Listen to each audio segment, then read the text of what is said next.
Welcome to the first official video of Chronologica by CyberStar Tectonica. That's me. In this first part, we're going to be talking about ancient civilizations and prehistoric timekeeping around 3000 BCE, which is like 5,000 years ago, and it's a little different than timekeeping that we had today.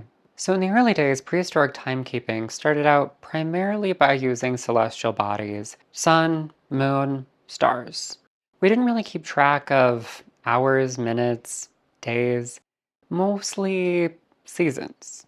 But there was also the internal rhythm, body clocks. During the day, the sun was an obvious guide, but some of the earliest sundials were one's own shadow. Based on the length of the shadow and kind of what direction, you could determine where the sun is in the sky. Seems kind of simple, but for ancient humans, this told you a lot. Like how much time you had to cook, fish, farm, hunt, take care of the kids.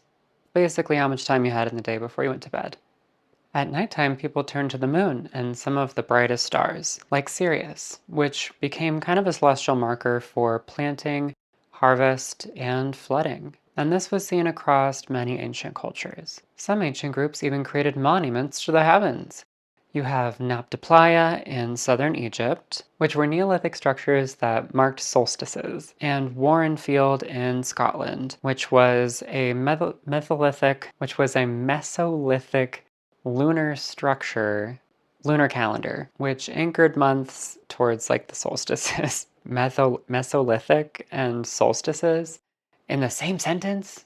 They couldn't come up with better words. Later came Stonehenge, but skywatching was already an ancient idea at that point. Almost all of these sites used an array of stones laid out in order to mark celestial patterns, solstices, and whatever marker they wanted to use in the sky. The wild part is this appears across different cultures over many different time ranges, from pretty much everywhere in the world. I mean, if you don't have your phone and there's not much else to do, you're probably going to be looking up at the stars and tracking the patterns and see how they look. But it's pretty fascinating that pretty much everyone did it. And caves weren't just cozy shelters either. They were also used to track the stars. Early humans didn't just paint cute little paintings of the animals running around, they captured time. One of the most famous examples is Newgrange in Ireland. It's like a mound of dirt and an indoor Stonehenge, so that the morning of the winter solstice, the sun would peek through this little window in the mound and they would know what time of year it was.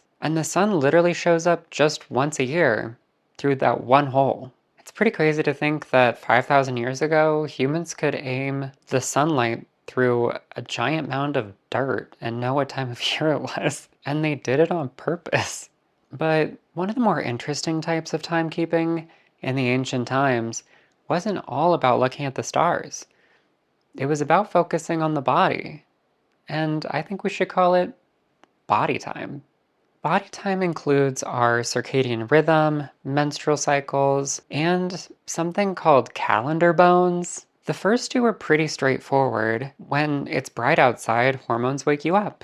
And when it starts to get dark, hormones make you sleepy. And menstrual cycles can help you track months or kind of align with moon cycles. But then we get to calendar bones, which there's scientific evidence in the modern-day Democratic Republic of the Congo from 20,000 years ago that have animal bones with little markings in it. And whether this was tracking lunar cycles, menstrual cycles, or just humanity's first to-do list. I mean, shout out to the first person who created Excel, but like 20,000 years a little early. Eventually, the sky stopped becoming the backdrop for many stories and actually started leading to true timekeeping with the Egyptians, which will be in our next episode, part 2 of Chronologica, the history of timekeeping. And if you liked this video, please like and subscribe. And you can also hit the link in the description below, and I'll take you to the whole playlist so you can see what happened before this and what happens after this. Thank you so much for watching. Can't wait to see you in the next video.